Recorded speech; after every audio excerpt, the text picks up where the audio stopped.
Sapa sing ngomong muni lakang? Jenengan lho. Kakang. Lah mau muni lakang lho. Awakmu lho. Sampean mau lho. Aku muni apa? Lakang. Lah iya. Lah iya. Heeh. Kok lah iya. Awas. Yo.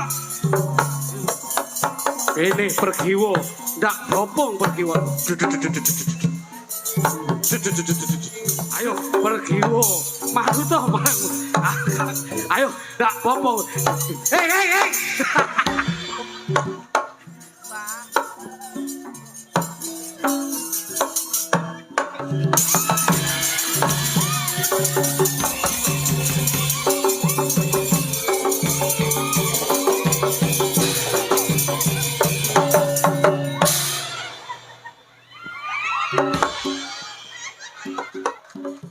Luar biasa matur sembah nuwun satu tembang Terminal Gayatri Meet in Dujo. Monggo. Oh sampun lho Pak. Masyaallah nggih. Matur mbak nuwun. Ngapunten Nggih niki dawuh. jenengan ndak kena macem-macem mergo niki di wilayah saya. Leres-leresipun ngoten. Nanging saderengipun ngaturaken assalamualaikum warahmatullahi wabarakatuh. Waalaikumsalam warahmatullahi. Alhamdulillah wa syukurillah.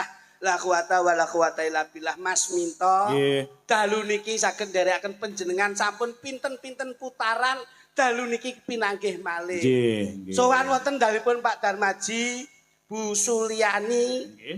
Ing dalu menika nglenggaken Keng Putra wonten ing Pawiwan Agung. Wonten ing pahargan menika andum katresnan anggenipun bebrayan insyaallah tumuju wonten ing bebrayan ingkang sakinah mawaddah warahmah tinampi ridho lan hidayah pinanggih barokah. Amin. Dungane wong melek wengi bengi iki akeh diijabah dening Gusti Allah taala. Ternyata piyai ngriki nderek Bragung Mas nggih. Sumbragung nggih. Alhamdulillah piyayinipun leh semanak grapyak Mas Minto. Dalu niki mengeti Keng Putra anggenipun lenggah wonten ing Bale Wisma Agung. Nyuwun pangapunten Mas Minto. Nggih. Saben-saben wonten pahargyan lak mesti mantenan nek mboten mantenan bersih desa. Yen ora bersih desa sunatan, luput saka sunatan syukuran.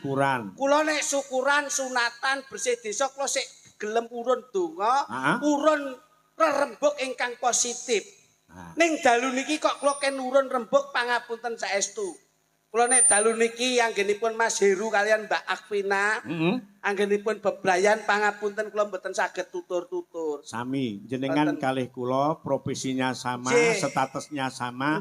Dalu niki kula nggih mboten patek wani nuturi temanten. Lah niku Mas Minto. Niki dipasrahke kalau dulur mulanang Mas Piti. Nggih, kersanipun Mas kula klutuke mawon. Soalipun kula niku ajeng tutur-tutur manten wedi. Wong kula dhewe butuh dituturi to Mas. Nadalah. Dadi kula niku pasrah bongkoan kalih Mas kula sing lagi niki lebih positif pikiranipun. Ngoten. Kersanipun nggih tanggung jawabe Mas Jo Kluthuk. Wis ben Mas Jo Kluthuk mawon sing tutur-tutur kula tak meneng mawon. Padha kalih kula nggih ajeng meneng niki mengke. Ngoten lho. Wis saiki masa bodho sampean Mas. Masa bodho sampean kepiye apike Mas Heru karo Mbak Akvina iki kepiye? Ngono. Awakmu piye? Aku tak ora melu tutur-tutur, ngomongi aku wedi kok. Aku ki dina iki butuh dituturi. Iya. Ngono. Jadi ngempil kamardikan, Mas Kluthuk nuturi temanten, awake dhewe ngempil utawa melu kaya ngapa mirengke tuture. Sampeyan tak hormati sebagai wong sepuh. Disesep supaya ben iso apuh kepiye pikirane sampeyan. Saya pancen ya, merasa nuturi mergo keluargamu dhewe ya sik. Ora kok murat-marit jer aku bocah enom wis sepuh saka pantene kok. Tapi awakmu ki termasuk introspeksi. Nggih. Bener lah. Wong iki kudu sadar diri kepiye anggone. Iso nuturi wong ning harus introspeksi diri sendiri. Mawas diri. Iso ngajari ning kudu iso nglakoni. Apik. Wong awakmu nuturi manten kan ya ora mungkin. Nggih. Wong awakmu dia sik gejolak rumah tangga sik murat-marit. Ya butuh sampean sik. Ning ya sok nulari. Nggih. Bener.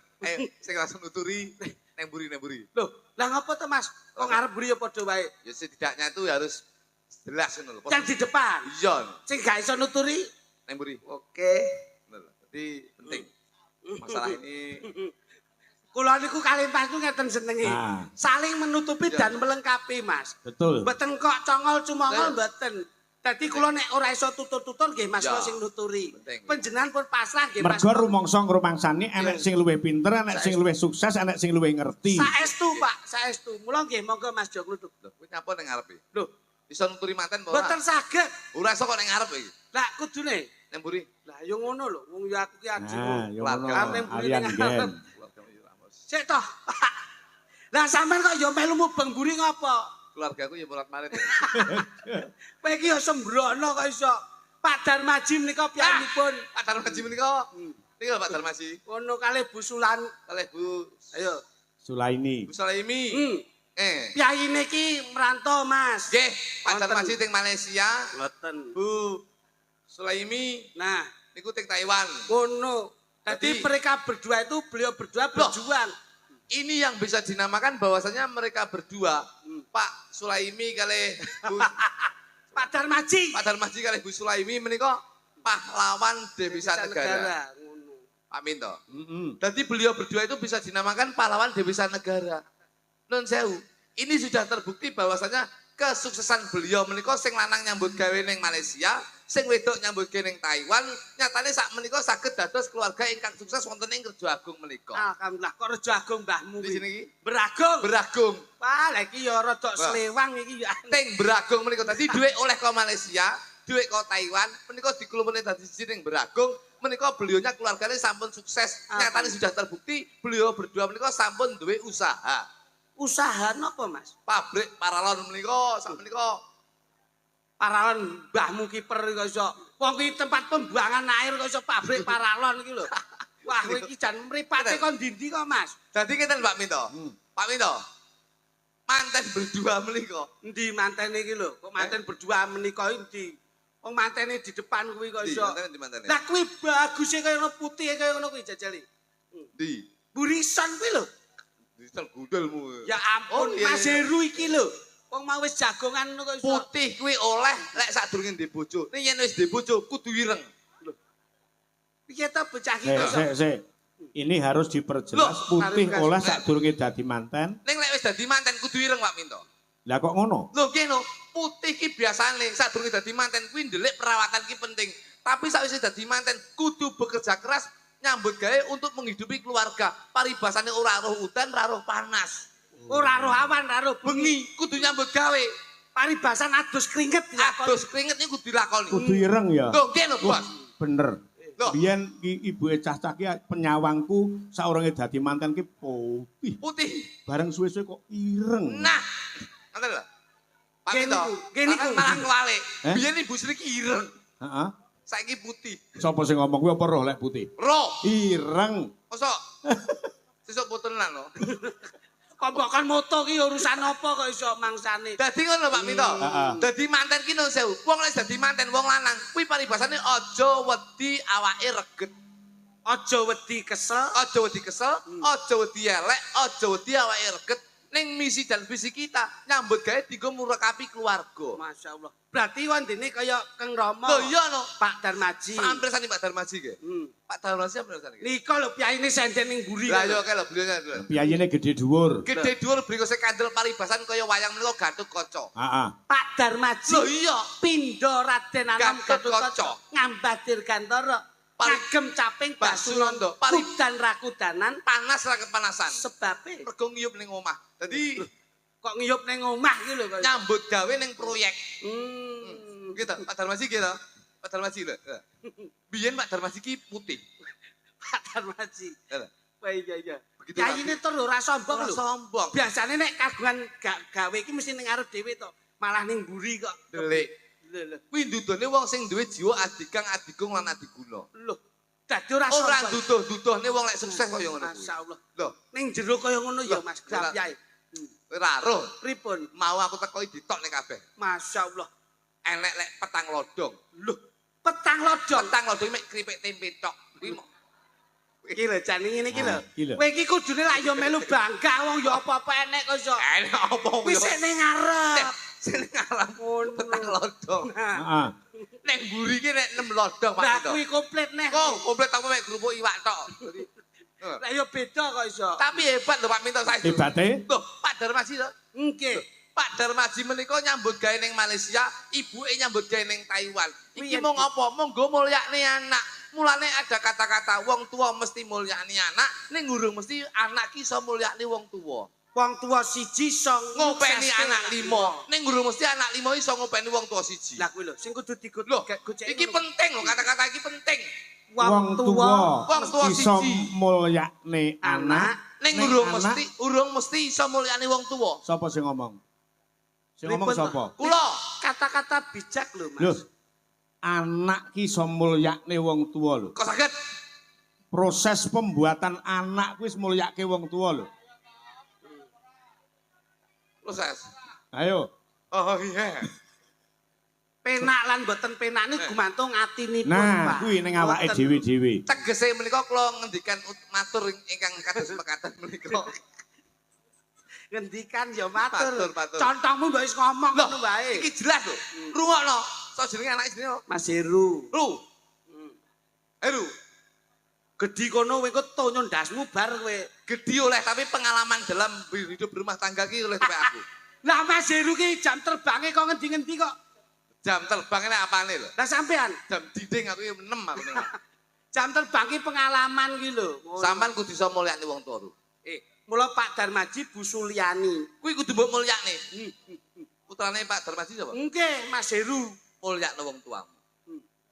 Apa meneh mulyakne wong tuamu wedok. Insyaallah kuwi iso membina rumah tangga sing sakinah mawaddah barokah. Nah, Kuwi iki lho, lho. Mas, kuwi lho, Ki Mas. mesti ngerti mergo paugrane kesuksesane anak ki gumantung ning wong tuwa Wong tuwa wadon. wadon.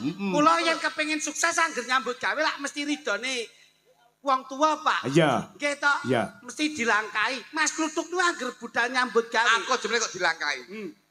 Aku mesti dilangkai kalau diuyui ya. Dilangkai ki dongane wong tua ki Pas lho. nglangkai anyang-anyangan lho aku ngono.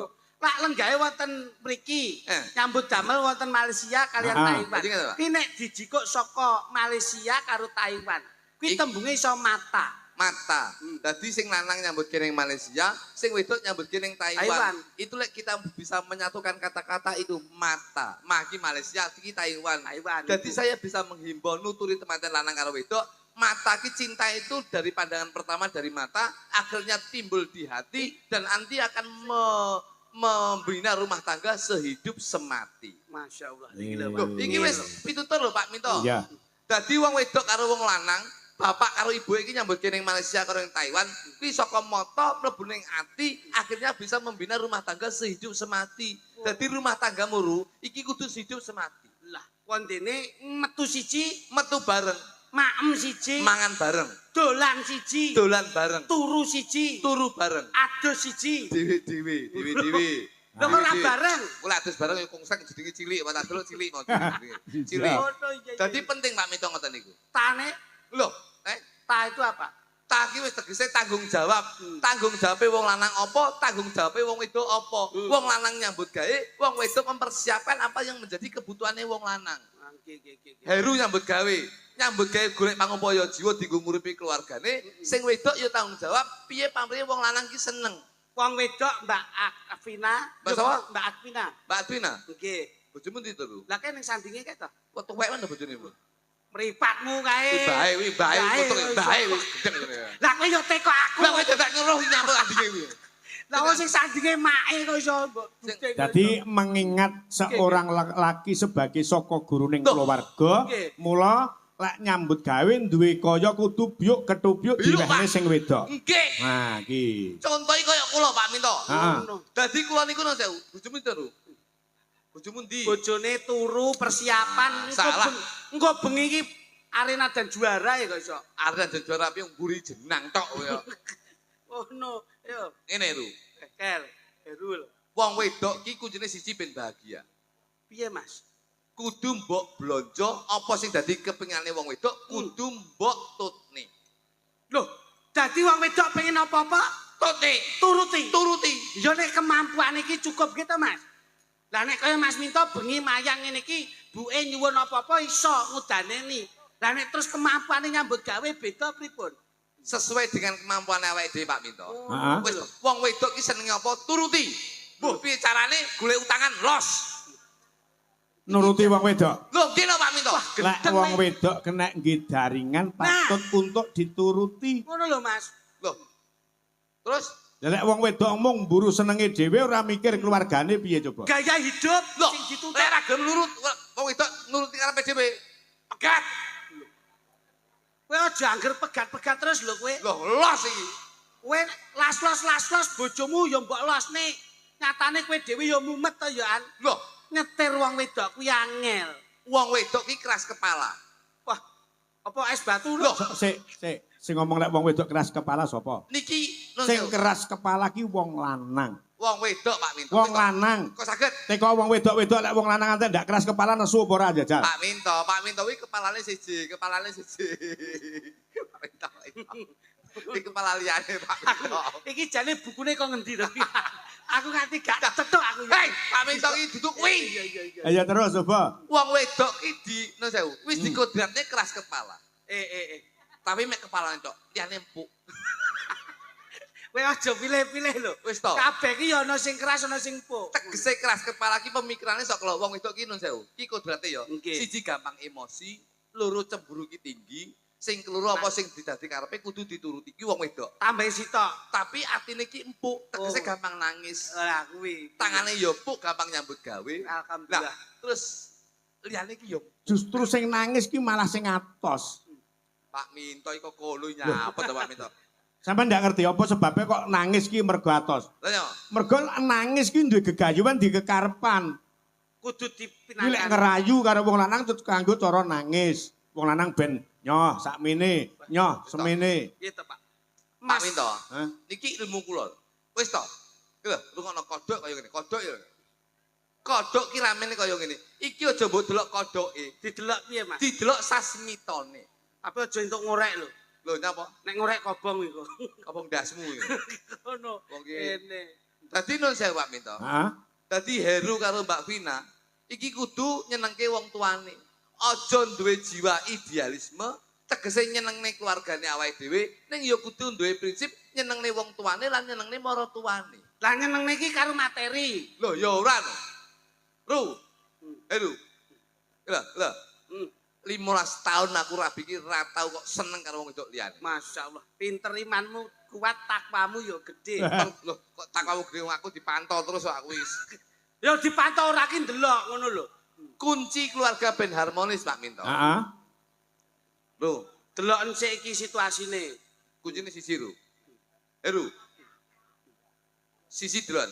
Pokoke awakmu ki aja omong-omongan karo bojomu. Lho. Piye to kowe iki? Sik. Kunci keharmonisan keluarga Aja omong-omongan karo wong wedok. lek dianggap satu. Loh, satu lah masalah. Yang penting untuk menuju rumah tangga yang harmonis. Di kalangan masyarakat terus ndak oleh omong karo bojo, terus nganggo sasmita piye lek jelas diarani wong padu. Ndak rukun. Yayi sakmene mbane iki duwe bojo kuwi nun Wes. sewu lho. Wong mantu ki goleke teman turu anake lho. Mas Heru maune ijen. Njur saiki kagungan garwa ki karepe ben enek kanca komunikasi. Golek omong-omongan, iki wong wedok sekolah dijak omongan, kuwi mesti ngundat-ngundat perkara liyane. Wah, kuwi ngawur kowe nek Mas Heru mboten e. Sik ben dijlentrehke kok kudu ndak omong-omongan neng-nengan ki piye? Kula mbiyen iki membina rumah tangga ki 2 tahun, ki kerep omong-omongan, ki malah kerep geger. Loh, Tapi setelah aku goleki apa terus menjadi kunci gegerku karo bojoku, Oke. ternyata komunikasi. omong-omong. Omong-omongan. Tapi setelah aku ra omong-omongan, iki malah harmonis sampai saiki. Aman. Malah Oh aman, iya, Pak Minto. pancen sing apik iki pancen yo meneng-menengan. Meneng-menengan. Oh iya, terus. Ngoten. Dadi lek enek apa-apa, kuwi gawe metode yang lainnya. Bahasa. Bahasa. Contone Dalam apa-apa ya digambar. Heru iki mau pengen apa-apa iki? Gambar. Sing gambar sapa? Sing lanang. Sing lanang apa sing Sing wedok? lanang lho. Loh. Pomo Heru pengen lunga metu. Lunga metu lho ya biasa lho. Gambar kunci. Loh. Berarti Mas Heru arepe lunga njaluk kunci sepeda motor. Mbak Pina ngerti? Ngerti no? Loh. Bojoku mbiyen ya ngono ngerti. Ya mbok gambar. Tak ngono. gambar ngono. Masya Allah. Pamane Mas Heru nyuwun pamane. Makan yo gambar piring karo sendok. Mbak Pina ngerti. Langsung bojoku paham yen aku ki njaluk mangan. Loh. Njaluk Mimi. Mimi tak gambar gelas. Loh. Ngerti ngono. Paham lho bojoku. Njaluk wedang susu no. Wis tak gambar gelas terus kene andinge bunder nik ngono. Ngapa kok bunter-bunter Teh ning? nyapa tak cari susu. Sik. Terus umpama sampean arep njaluk adus piye? Adus tak gambar siduk Pak Minto. Mesti bojoku langsung spruntul njuku anduk. Oh. Ngoten niku kula. Nek kangen hubungan. Nah, Terus pengen kumpul ngene iki, malam pertama kowe mbiyen piye jae? lek pengen mangan, kuwi tak gambar piring karo sendok. Ngerti ya? Paham bojoku. Lah nek mimi. Gelas. Lah nek terus kangen pengen Terus- kumpul. Mesti tak adus ya. Kuwi tak gambar siduk, aku mesti arepe adus. Oh. Bojoku paham. Malam Jumat ngene iki Ya. sunah Rasul ibadah. Lah, ngene iki nek arepe nyambut gawe ya. Heeh. Aku mesti tak gambar kucing, bojoku mesti nyepakne mobil aku. Lho. Ngono. Paham ya? Paham to. Sing tak takokke ora kuwi lho. Apa? Nek kepengin hubungan suami istri kuwi lho. Leh mu gambar piye? Apa kuwi? Lho, kok kok sik teko aku ndak lho. ngerti pitakone adimu iki. Pak Minto. Lek arep lanang wedok ngono lho. Nah, ngono lho. Lah, kuwi to, cis. Cis ki apa kok iso? Cis tipis-tipis. Maksudnya kuwi hubungan ngono kuwi. Kuwi tak gambar. Lah kabeh mbok gambar kok. Kuwi tak gambar. Piye, Mas? Tak gambar kurungan terus lawangnya buka. Lho, Ngono Pak Minto. sik kok ora padha karo nek maem karo lek Tuh ya beda no, njaluke kuwi yo. Dadi tak gambar kurungan karo lawangnya buka. Lah nyapa kok ming hubungan lawange buka karo kurungan. Kuwi berarti manuke wayahe mlebu. Ngono lho, dadi Oh. Sasmita. Lek bojomu ora tanggap. terus Lah coba lek bojomu ndak ngerti. ora tanggap. Ora tanggap. Kuwi tak gawe gerak tubuh. Lho. Gerak tubuh piye? Loh, nggih dengan gerak tubuh lho Pak Minto. Terus contone njajal piye? Njaluk apa? Ya arep turu awor kuwi mau. Turu awor ya aku lek mangan ngene to. Nggih. Lek ngombe ngene. Nggih. Lek njaluk turu awor wis biasa. Piye, Mas? Njalukku mesti mek ngono. Wah, bojomu marah. Moro. Terus akhirnya kodemu Kodeku mek ngene. Apa wi? Pak Minto nyapa to. Oh, anu, olahraga. olahraga. Olahraga nyapa to Pak Minto. Lah ngene Ngene lho, Pak Minto. Senam to, senam. Oh, ngedukne meteran. Lah alah, kok meteran iki? Mosok meteran gune ning kene. Bar diukur, Ngene lho, ngene. wah cepot celana. Nah, ya kuwi lho, cepot katok. Iya, Tanggap. Ini kan giyetik nih, kok jelasnya nyapa tuh jadi ya.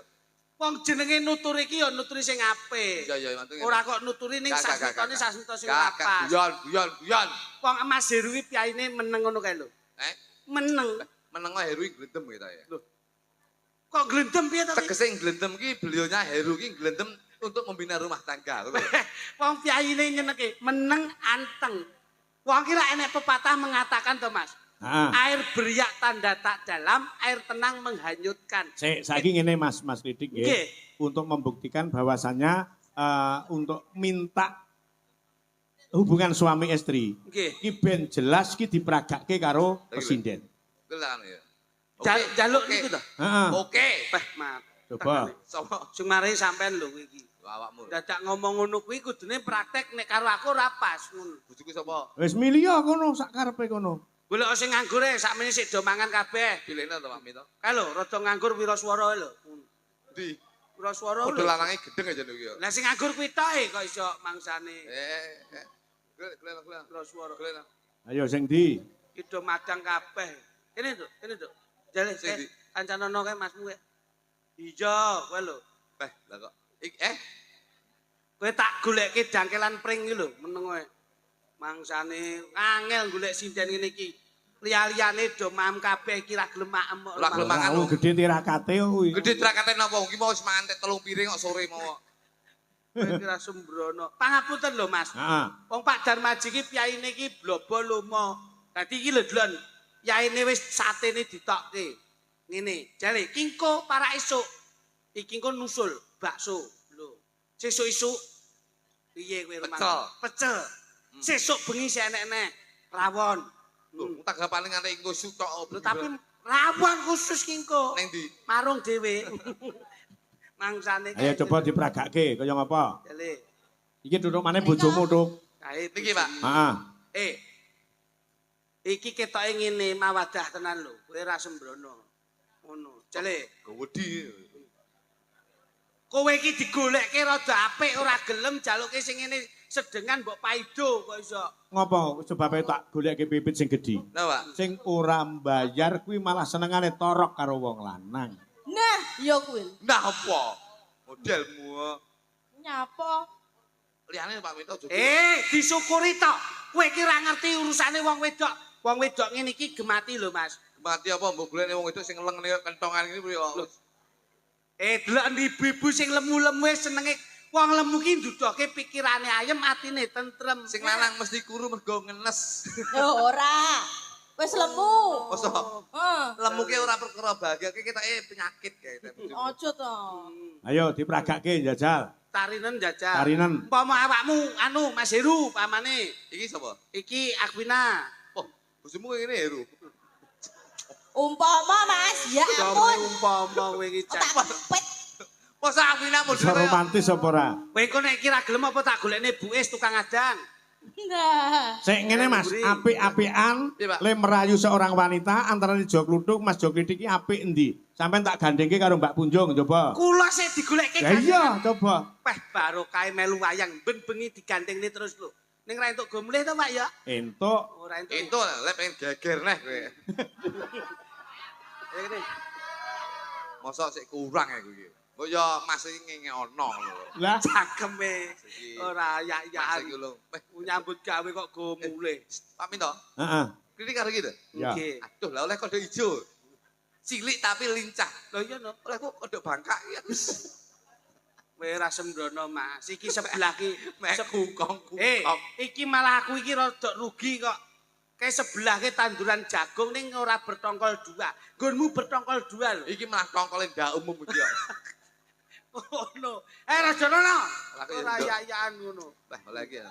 Contoh nih Mas Klithik Nggih. menjalin mahliga rumah tangga yang harmonis, yang tentrem, ayem, kebak kabagian kaya ngapa coba? Kula niku mboten kakek ngomong kok Mas. Saya itu tidak terlalu banyak mencintai wanita tapi mencintai satu wanita berbagai cara. Ya. Begitu ya, Mas. Yo. Ngapusi. Satu wanita ya, Mas. Iya. Iya. Ayo kene. Yo anu tak Nggih. Tak gendong leh. tak gendong piye kowe ora ganggu. Aku iki karo Punjung Papunten Mas Minto. Ya. Dik sampean ngerti to? Pripun, Mas? Nek ning ngarepe Mas Darmaji lak ana tanduran kates to kae. Nggih, Mas. Kates kae lho. Iya. Kae aja disawang katese. Ning samangan katesmu. Kowe kok tak tonyo ndelosan lho iku kok iso. Aku ki ngomong karo iki ora ngomong karo Lah iya. Tapi kan katese punjungi jos. jos yo nggone bojomu Lah, iki duduk kates. apa kuwi? Melon. Kowe ra sembrono. Papunten Mas. Ngerti to nduk kae apa nduk? Kates, Mas. Kates. Nggih. Kates kae saka tembunge ka karo tes. Nggih. Kaki karepmu aja nganti mandek, tes ki tegese apa wae sing dilakoni kudu dites dhisik. Aja kemrungsung grusak-grusuk keburu nafsu. Oh, layakno jenengan tukang ngetes to, Mas. Lah iya kuwi. Mula kabeh kudu dites dhisik. Dadi kowe kudu Ya, siap alpe dites. ngono. Dadi kuwi sik kates, Nduk. Kowe ngerti sebelahe kae ngarepe apa, Nduk? Jagung. Mas. Jagung. Jaganen atimu aja nganti bingung. Mula awake dhewe wong beblayan kaya Mas Heru karo Mbak Pina, kuwi dijaga atine aja nganti bingung, aja noleh nengen, aja noleh ngiwa, sawangen ning ngarep aja nyawang mburi. Kados panjenengan nggih. Kaya Mas. ngono diajeng. Yen kowe Aja tak kasar-kasar yen to. kowe tak ibaratne paralon, Nduk. Hah? Paralon. Dadi wetengmu gedhi tak cepaki sapi teng sing ombo. Ya ta, mesti elek kowe ra. Lah bojomu kok pokoke sapi treng. Paralon kuwi saka arti paki paringono tresnamu lan tresnaku tetep nyawiji. Raki tegese ra ana wanita sing tak tresnani kejaba mung kowe. Lon ki lon. Kowe ben bengi mesti tak keloni. Lon ki alon-alon.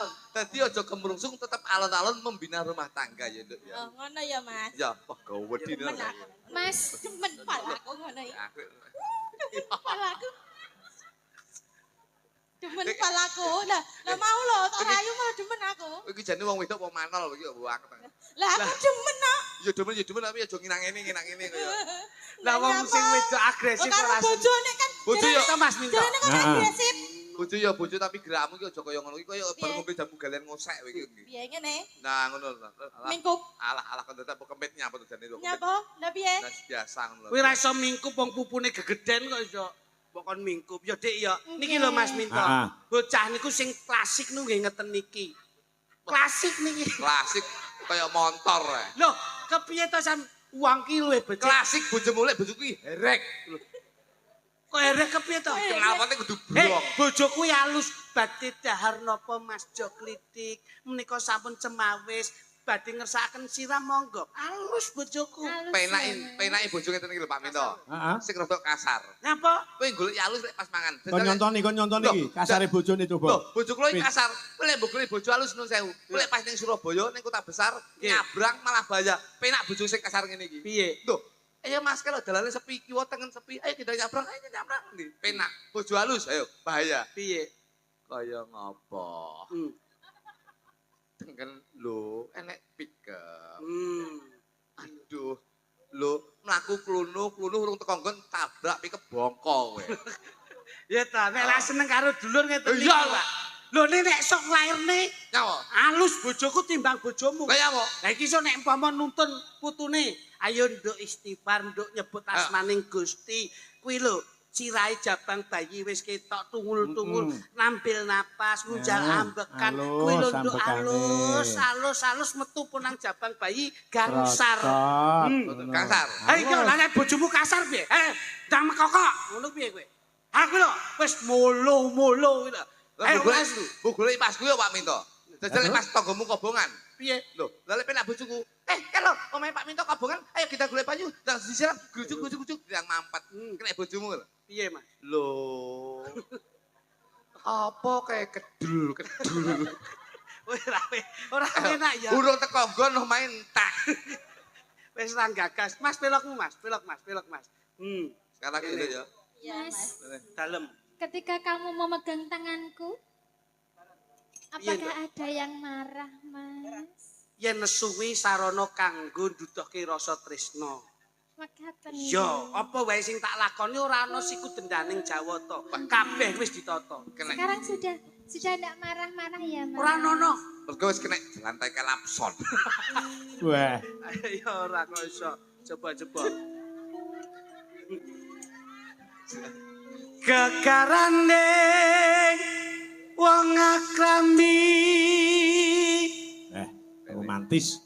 tutu bondo tutu rupa. Kowe ngerti iki sing ditabuh jenenge apa, Nduk? Gender, Mas. Gender ki tegen olehmu sesender marang kersaning Gusti Allah Subhanahu wa taala. Oh, mekaten. Sandinge ki apa, Nduk? Slentem. Slentem kuwi saka tembung kowe yen dadi bojoku aja slenco ing tembung. Yen tresno ya tresno, yen ora ya ora. Kula tresno saestu. Saman roh sing gandul-gandul ke jenenge apa, Nduk? Gong. Ketoke kayak modelnya kayak modelmu cahayu tadi. Alah, Gede. Ayo padha wae. gedeng. Gede tapi enek mentol cilik nang tengah. Amung ati pawi tane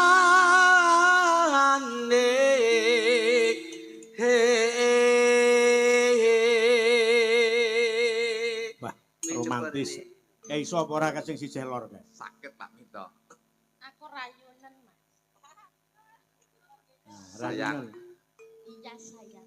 Bibit, Iya. apa bedamu sampean karo salon dah? Enggak eruh, Mas. Apa? Kita enak beda nih. Nyampur aja genset. Mengecewakan. Enggak kok mengecewakan. Kondulang bit ben ketok sayang bit. dagelane nek klambine kaya Dulangan, Bit, dulangan, Bit. ngono kuwi. Ngono. Sing didulangi apa sarana apa-apa entek kabeh Pak Minto. Ya kuwi. Nah, Tak buktikan duluan ya, Mas, ya. lek memang sampean iki harmonis dalam keluarga. Ojo kalah karo keluargane Jo Klitik. Nah, nggih Pak Minto. Tak dulang ya, Mas. Iya. Aku suwi enelek 6 tahun rambut dulang, Nduk. Dek ngenali mbok dulang malah Didik Cahayu. Masuk mangan tenan iki. Alah. Apa kuwi ora gizi ora vitamin blas. Lah wong didulang turane wong. Didulang turane sinda-sinda. Didulang turane wong lek mu seneng. Loh, ya Allah. Ngono mbok pamene. Nyepres, Mas. Nyepres. Aja mbok buak, biasane tisune kuwi mambu sithik ya dipangan lho. Ngono. Ya, krek. Nyapa? Lombok tok. Lah wong setiae ngono kuwi. Ngombe ya, Mas. Aja kaget. Ngombe ya, Mas. Mimi. Mimi. Mas. Mimi, anu aja kuwi to, Pit nyapa. Sing ndi? Lah langsung nang ngene kemasane kuwi. Mimi ya, Mas. Alon-alon ya, Mas. Nek Mimi ya, Mas ya. Nyapa to sing iki. Lah sing ndi? Kuwi lho. Engko sing kuwi engko. Mimi sik. Jan setia tenane bojone. Bojone setia Oh, tenan. setia. Setia. Bojone setia. Iki Mimi plus masuk angin. Ya. Setia lho. Ayo, nah Pit sik ngelak Pit. Sik ngelak. Tak sik ngelak. Sik ngelak. Ya sik tak bukane, Mas. Bojone setia. Nah. Aku ning ya sok ora ngono kuwi mbok cawiske ning mejane penak.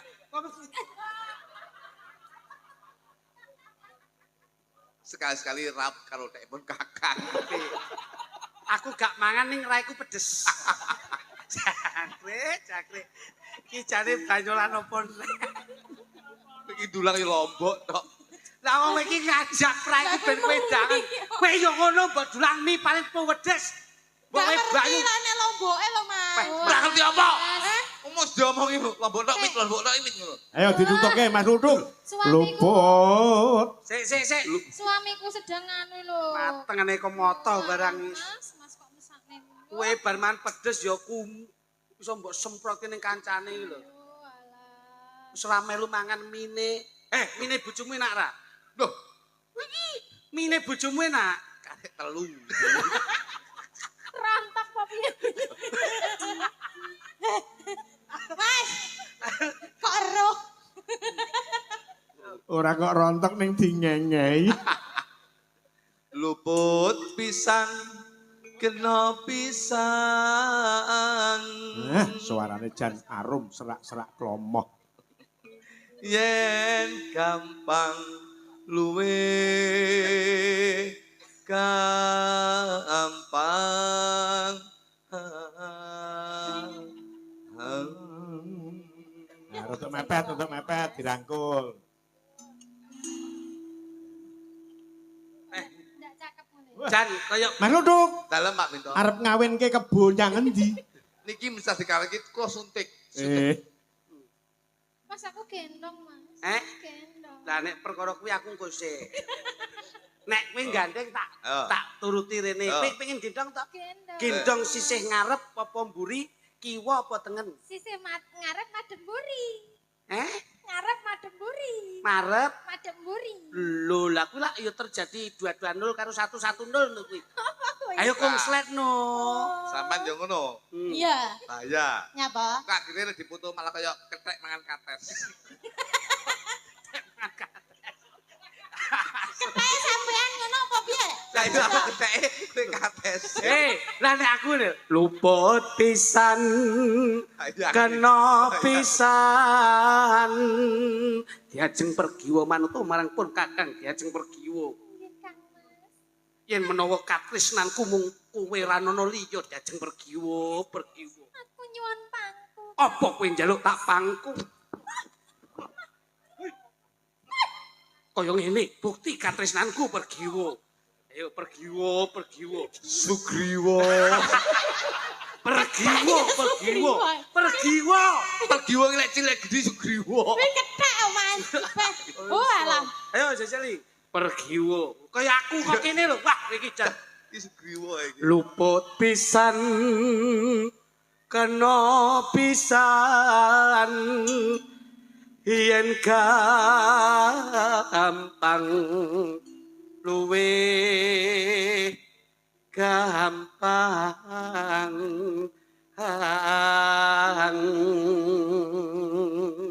diajeng garwanipun kakang diajeng kowe nyuwun apa bakal tak udaneni waton ora nyuwun mudune lintang rembulan ya diajeng Kula nyuwun gendong, Kang. kowe njaluk gendong meneh kowe njaluk gendong meneh tak tung kowe njaluk tak gendong diajeng belum ayo tak gendong tak injet tak boyong ana ing kadhewan diajeng wis awas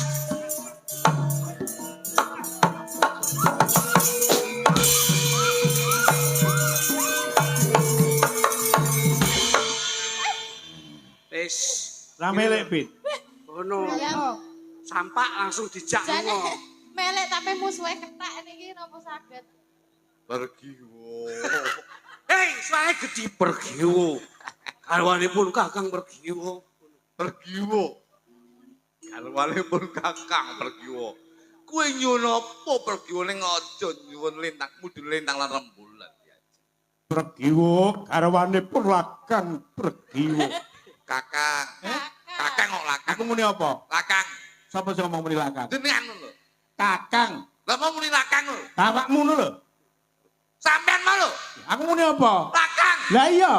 Lah iya. Heeh. Kok lah iya? Oh. Baleni. Pergiwo garwanipun Lakang Pergiwo. Garwanipun lakang Pergiwo. Kakang. Lah yo kakang pertama aku sisi ning lakang lho. Kowe nyuwun apa Pergiwo? Kula nyuwun dipondhong Kang Mas. Belok. Kok lho iki kepiye? Tak udane ni Jajeng. Udan lindasmu ya. Napa? Enggak kuat lho bos. Lho. Gatotkaca iki sekti mandraguna kok iso Tak semayani. Piye? Lah kok dipun semayang. Ayo. Karo trisik sik. Sing wedok trisik. Awas. Diajeng Pergiwo. Gage mapano diajeng. Ndak boyong. Ndak penake. Sesanggilan marang pun Kakang jeneng yo. Yo, Pergiwo. Manut Telatang. Dang. Awas. Yo. Ini Pergiwo, ndak bopong Pergiwo. Ayo Pergiwo, malu toh malu. Ayo, ndak bopong. Hei. Wah, pembleser. Oleh-oleh nek yak-yakan yo ngono kuwi lho. Syukur. Lah bojone iki ning kene kok digendong bojone kancane. Gatotkaca rusa. Tak contoni. Wah. Pergiwo. Manut to marang pun Kakang Pergiwo. Bakal ndak kepengake uripmu kowe.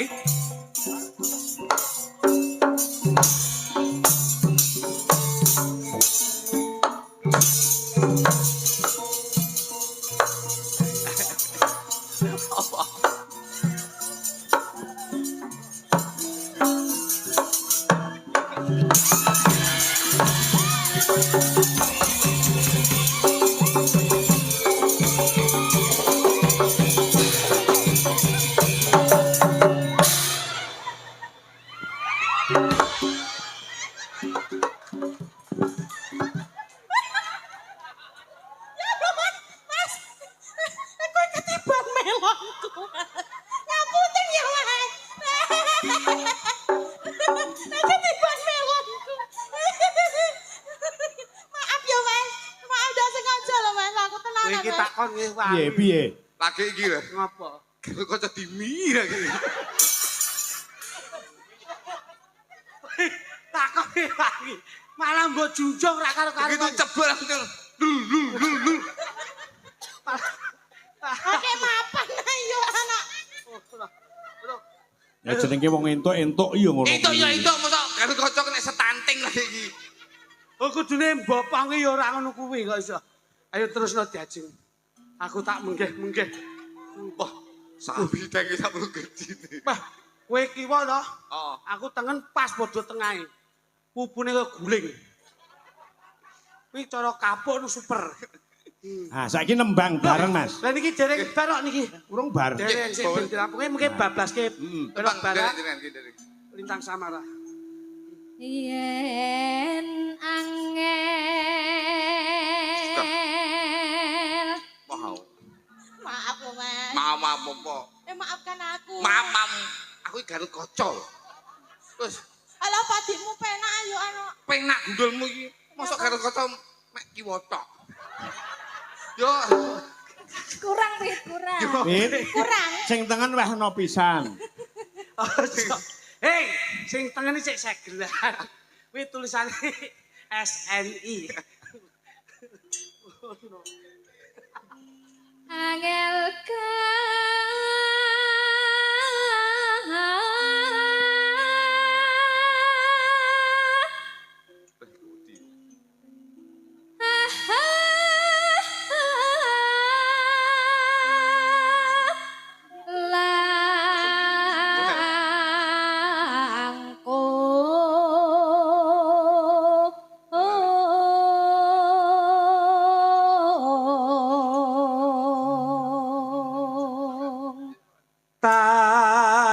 noti numbas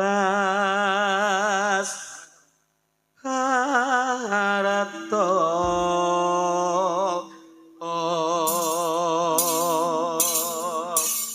Dawah napa Pak Minton nderek panjenengan? Manut larase pelok barang Ya.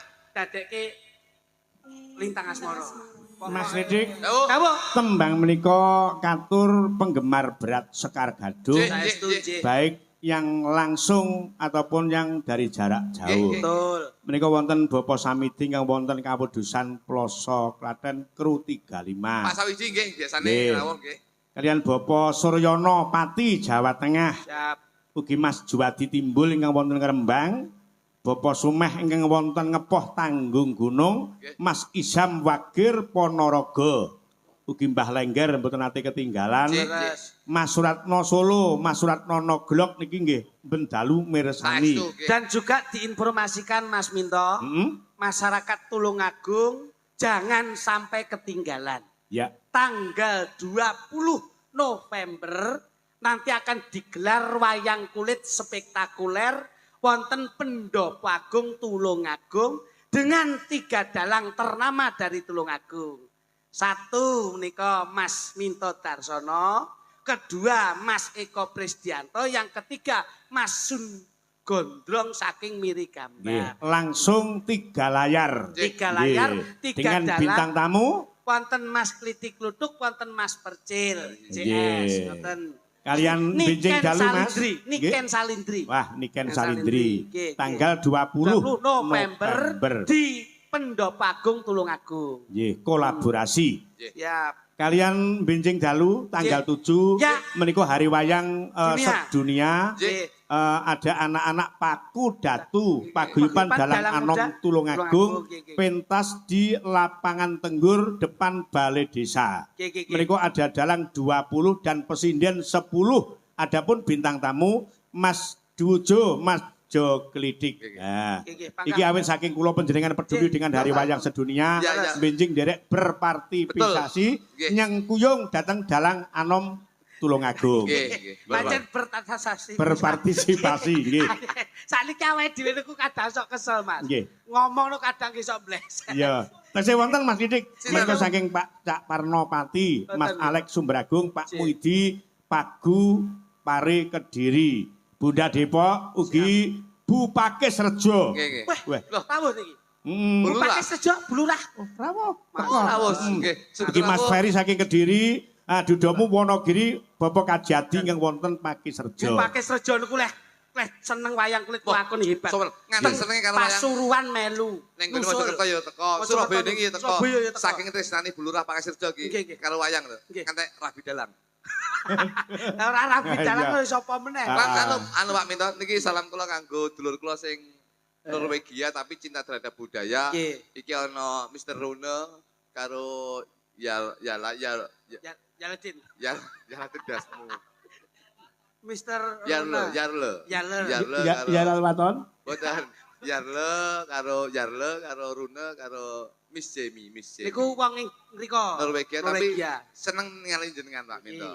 Jane ajeng ditanggap teng Norwegia ning gandeng jenengan kalih sindene ra iso basa Norwegia ra sida.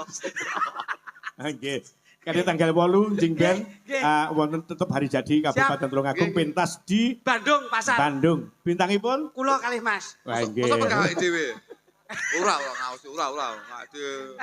Niku sarengan Boten, Gondo boten. Suli nggih wayang kulit Mas Nggih. Cahyo tadi panjenengan lenggah wonten Bandung campur. Nggih. Ngaten. Bintang tamu Bandung Cak Cemple kalian Mbak Lucy Brahman. Alhamdulillah, nggih. Ya, dilajengake tembangnya. Siap Bos, siap.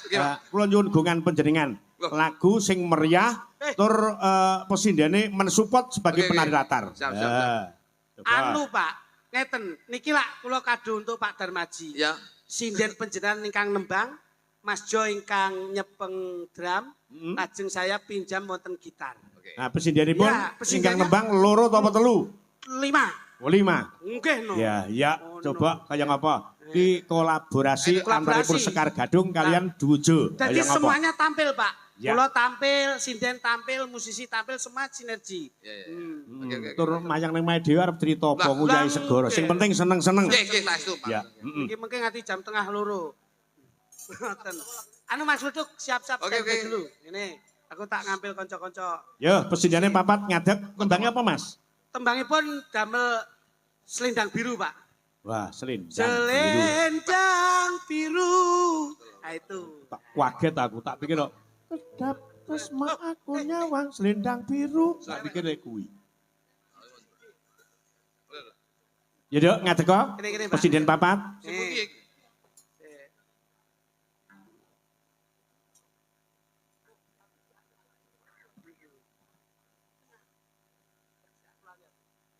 Ya, coba kaya apa?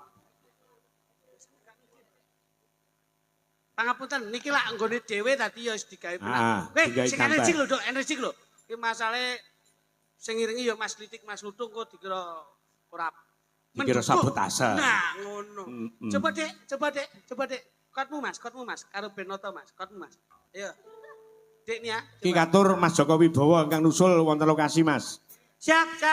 Ya.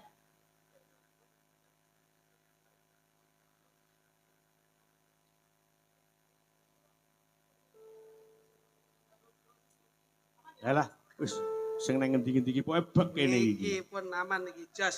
Iki lho, Mas Il. Coba dramu dulu, Mas. Wah. Alo to, Bos. Ngarep nek kanca-kanca kok iso Iki saking iki apa jenenge kaya ngene apa Mas Lidik niki? lu kepek. Anak walang Pak, walang. Kepek iki rada gedhi lek cilik udah kepek iki. Walang Pak itu walang. Ayo. Walang iki.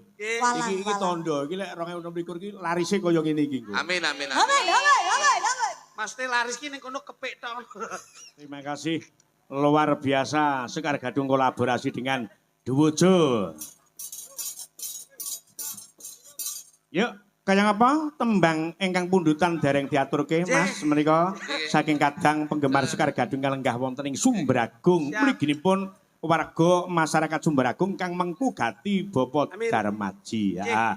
Mbak Sulis katuran jumeneng kaya apa? Ngadeg kok wong ayu. Yuk langsung sepot Mas. Cepet gending.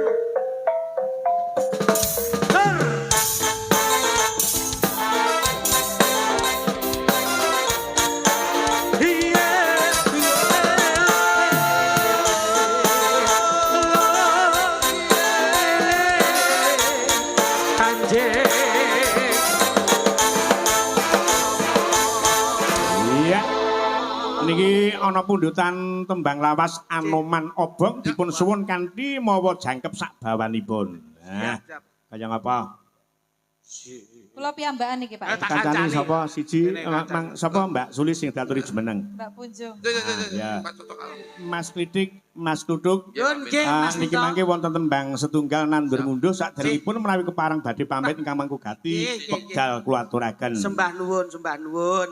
Mboten kathah anggenipun kula aturaken kagem panjenenganipun Bapak Darmaji Sarimpit Ibu lan rumambah keng putra Mas Heru kalian Mbak Akvina Nggih. ing samangke anggenipun jurung dedonga mugi-mugi panjenenganipun kekalih Mas Heru kalian Mbak Vina pikantuk ridho lan hidayah saking Gusti Allah Subhanahu wa taala. Amin. Insyaallah enggal-enggal pikantuk momongan Amin. soleh lan solehah. Amin. Insyaallah beliau Bapak Darmaji Bu Suliani ing samangke anggen kula wentahken putra dadosa piyayi sepuh ingkang saged satuhu ngreksa keluarga ingkang sedaya pinampi barokah. Amin. Amin. Nggih. Sembah nuwun Pak Minto. Nggih. Beliau teng Kalpatan nyuwun gong sabudul pangastuan. Sekokupat, sekoliwat, kalimat andum Siap, selamat. siap. Ah, Yo le, karo ngadeka perangi candaan, tembangi nandur ngunduh. Yuk langsung dados.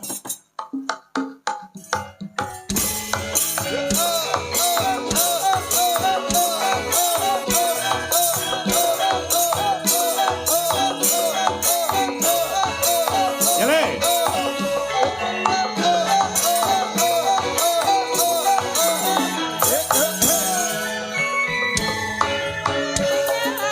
Adik